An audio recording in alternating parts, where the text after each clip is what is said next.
Greenline were the first to bring hybrid and electric propulsion to the motorboating masses, and they've been linked to eco-consciousness ever since. But what we have here at Greenline's beautiful test base in Portorož, Slovenia, is a brand new 40 with just a pair of Yanmar 250 horsepower diesel engines. So what that gives us is a great opportunity to test the boat without hybrid propulsion inevitably stealing the spotlight. So let's get on board, give it a drive, give it a full tour, and see how it compares to the likes of the Nimbus 405 Coupe and Beneteau Swift Trawler 41.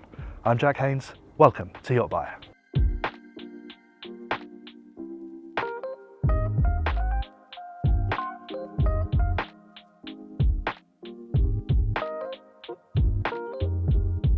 No matter which powertrain you go for, be it all electric, be it hybrid, or be it pure diesel like this one, you get the same semi-displacement hull on the 40, and it feels incredibly solid through the water. Very planted, very good directional stability. You've got a pair of skegs that come out towards the aft end of the hull, so it really does track nice and straight.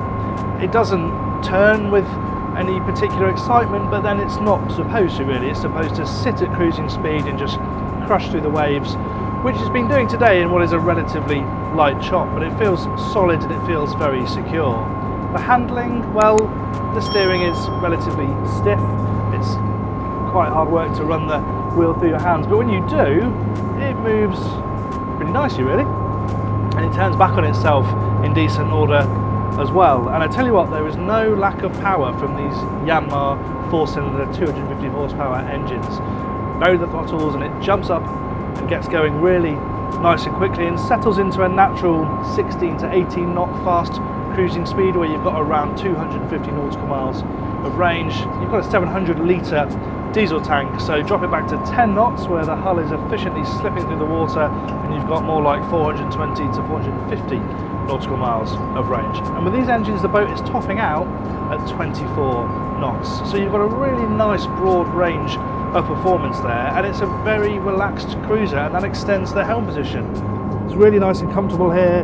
The bench is fixed, as is the wheel, but luckily for me the geometry is actually pretty good, and it's wide enough that you could fit somebody else up here with you. It's got a bolster section as well, so if you want to stand, you can just flip that up and stand and lean. I have found that it benefits from having a bit of trib tab on, so I've had about 75% of tab just to get that running attitude down a little bit, give the best view forward. But I like the flexibility of this space.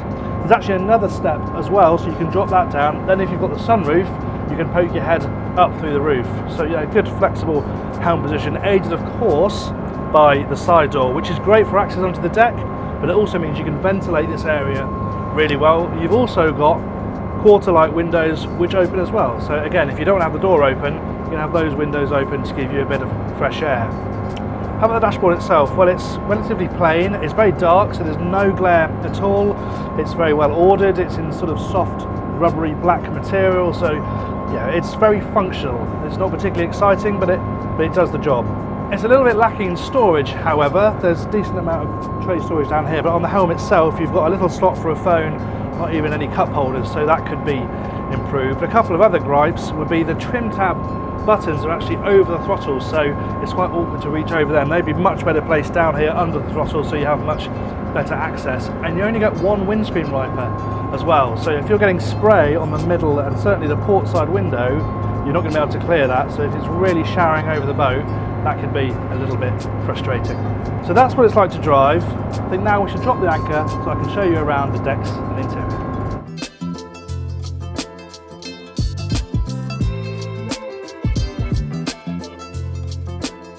One of the key features about life on board the 40 is that it's single level living. Greenline are really keen to push that, and that even extends here to the bathing platform because it's part of the transom. So you can see the bolts here and it's teaked out.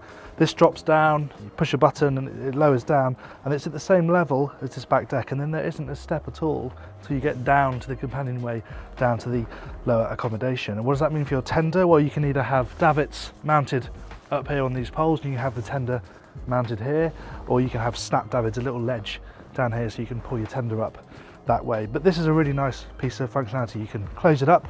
Obviously it means that you don't have the bathing platform sticking out when you're in the marina, but then when you're out on the water you can drop it down and it makes this seamless connection between this area and the saloon. The other thing you can do is add some seating, because obviously there isn't a huge amount of seating in this version. You've got these seats in the corners and there's storage underneath those. But what you can do is use the passerelle, which is a carbon fibre gangplank style thing. There's actually a slot for that, so you can mount it between the seats with a cushion, so the passerelle becomes a bench, which is quite clever. Or you can have an island sort of fixed to this section here, so you have some seating out here in the cockpit, and then you can put a table up here as well. Underneath my feet, these are just big storage voids. They're linked, so you can swallow loads and loads of kit down there. Obviously the engines are mounted more amidships. Access to them is there under the saloon floor, so this is all just storage. And if you do have the optional stabilizer, that's fitted down there as well. The other nice thing about this cockpit is access is really good. Obviously you can get access on and off the bathing platform when that's down, but you also have boarding gates on both sides. So no matter which side you're berthed, it's really easy to get on and off. Let's head forward. It's quite subtle, but the decks are asymmetric on the 40, slightly biased to starboard. You still have the same amount of cover on the port side, but it's just a little bit tighter down the passageway, and that makes sense because this is the side that the helm door is on. I like the fact you've got this big handhold here as well to help ease yourself down the deck, and it does feel very safe and very protected. You've got nice tall bulwarks, they've got guardrails on top of them as well, and you have this nice bit of protection overhead, and there's a handhold overhead as well. So yes, it does feel very safe and secure. There's a couple of steps up. The side door is here. We'll talk a bit more about that on the inside of the boat. You've got your midships cleat here. It might be handy to have one a bit further back, closer to the helm door, but you know, it's a decent enough position. And as you step out, it opens up really nicely, and there are no steps up here either. There's no well around the anchor locker. It's all very safe, nothing to trip over. It's a very easy space to move around. And obviously there are cushions that you can put on the coach roof here to give you a bit of sunbathing space. This is obviously your escape hatch slash skylight for the owner's cabin. And what is nice about up here is, of course, you've got the guardrails, but you've also got very high tow rails. So again, that feeling of safety extends all the way around forward. You've got your anchor locker here. It's incredibly deep. A little too deep really, because if you drop your lines and fenders down there, you might struggle to pick them up again, but there's no shortage of space down there. And then looking back over the wheelhouse, you have your radar mast that can be adjustable as well. If you're doing inland work, that can collapse, fold forward so that you have a lower air draft if you're going under bridges. There's also the option to have a sunroof, which this boat doesn't have, but you can have a full glass Webasto sunroof, which just adds a bit more light in there, of course, and also a bit of extra ventilation. And then we have the solar panels, another key feature on all Greenlines really, but those 6 330 watt solar panels mean that you can charge all of this boat's domestic supply without needing to fire up a generator. So you don't need to be tethered to shore power. Everything's running all the time, constantly being topped up by the power of the sun. Right, let's head inside. In here there's a really good connection between the saloon and the cockpit. This is a typical Greenline trait. This aft window pops up and attaches to the cockpit overhang here. This sort of splashback drops down, and then it all opens up to create a bar area, so you can really easily serve those sitting in the cockpit, and it really usefully extends the galley countertop space as well. It's all nicely fiddled so things can't roll and slide off if you're using the galley when the boat is out at sea. The galley is nicely organised, so you have these big storage compartments here, and they fire open on really substantial hinges, and also click shut nice and satisfyingly as well. Nice deep sink here. You've got a couple of bins arranged in the countertop here, microwave oven down beneath my feet here, and then again just loads and loads of useful storage space and a nice amount of countertop, so it's easy to prepare food here. The other nice thing is you've got full-size domestic fridge freezer here on the starboard side as you walk in. You've got a nice fridge and separate freezer compartment, and of course that's always on because you've got those solar panels that is constantly being fed by the 12-volt system, so that's always there working away. And even here on this open space, you note that they've got nice thick fiddles, so things again can't slide around if you're using that to stow loose bits and bobs. Now this woodwork here is teak. There's also a walnut and a silver oak, and actually while we're here, mustn't forget that this boat's got the optional dishwasher as well, which is quite neatly positioned here down by the fridge. Another good addition is the TV being mounted here, so there's a button inside this switchboard cupboard here that obviously just rises all the way up, and it's neatly positioned opposite what is a really nice big dinette. It's a really good size, it's very comfortable, welcoming and inviting, and really makes the most of what are some really large windows in here. This is a beamy boat. it feels very spacious in here, but the amount of natural light that comes in, and if you added, you know, the Webasto sunroof in here as well, you would have a huge amount of glass, and it does feel really airy and spacious in here. There are a couple of table options. This is the option that actually drops down to create a day bed, so you could have another 2 berths here on top of the 4 that you've got down in the accommodation. And as I said, beneath my feet is where you find the engine room. We'll have a proper look at that later on. Opposite the helm, quite useful storage space here. As you can see, we've got all of the covers for the helm instrumentation here, but that's just really useful place to be able to chuck bits and bobs. The helm hasn't got a huge amount of storage, so just to have that there is quite helpful. And as you can see, this is, you know, this area they were sort of working out how can they maximise the use of space here. Well, you've got a chart table, which is, you know, quite traditional really. You've got a map light over there as well, and then just this little cushion here so that people can sit and perch here, either when the boat's going along or just another place to perch if people are sitting around the dining table watching the television. So those are the living spaces. Let's go and have a look at the sleeping accommodation. It's a nice, simple 2-cabin arrangement on the Greenline 40, but it works really well. And I particularly like the way that Greenline designs its forward cabins on this style of boat. Now, you can have a fixed queen size berth here, but I think that the version this owner's gone for is actually better. You can open these up. Obviously makes the sleeping space itself much more versatile, but it also gives you loads more floor space. So you can move around here. It's easier to get changed if there are 2 people in here, and just makes the cabin feel that bit bigger. And I also like the way they work windows into the coach roof. Not only does that draw in massive amounts of natural light, but it also means you get a nice view out. Now, the doors and the cupboards to the storage here feel a little bit flimsy, but I do like the fact that they've got that fiddled edging all the way around the top here. In fact, any flat area has got a fiddled edge on it, and I also like the way that they've managed to match up the grain on these panels here, and these incidentally hide even more storage. There's only 1 bathroom on this boat. This cabin has got ensuite access to it though, and it goes a long way back. There's well over 6 feet of headroom in there, and it's got a separate shower cubicle, but of course it is shared with the guest cabin, which can sometimes feel a bit pokey on this style of boat, but again, I think this is a really well designed space. Headroom is particularly impressive, and even quite a long way back underneath the saloon, you can still stand up fully, and it's nice and comfortable. 2 single beds.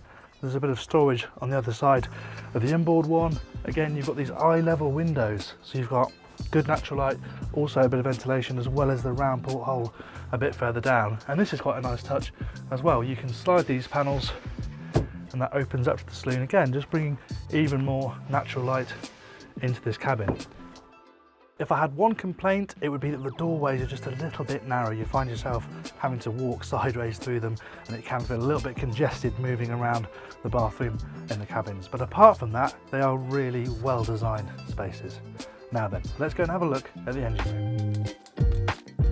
Here it is then, engine room access. It's a little bit fiddly because to get access as good as this, you have to physically unscrew the dinette table, move it out to the cockpit, and then open up both hatches. You can always open up this starboard hatch, so for sticking your head down there quickly, that's nice and easy, but for full access, you do need to move the table out, which, yeah, it's a little bit of a faff. But hey, there you go. Once it's down there, the space is pretty good. There's a good amount of space between them, and you can get to pretty much the most important parts really quite easily. If you were to have the hybrid version, the motors would come forward a little bit, and then the electric motor goes in line onto the shaft behind the engines. They're 20 kilowatts each, and they'll give you about 8 hours of running time at 5 knots. But Greenline are quite keen to make the point that it's not necessarily about constant cruising on the electric drive, it's about doing little parts of your journey on electric only. So coming in and out of your berth, if you're doing a journey that includes offshore and river work, well then use the electric motors on the river. So it is a clever system, but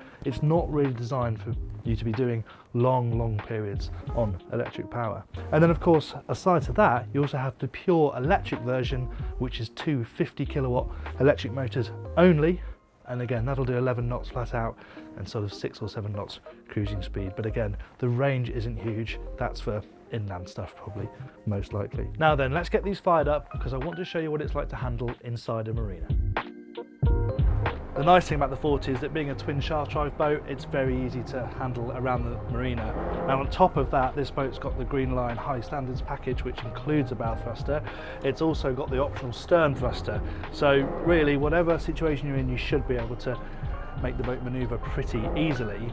The other nice thing again is the side door. It just means that you've got a great connection to the outside. You can really easily spot your landing. The only downside is there isn't a door in the bulwark here. That would make it really easy to get out from the helm position onto the deck and then onto the pontoon. Of course you've got them at the back, but having one right here will just make it that bit better.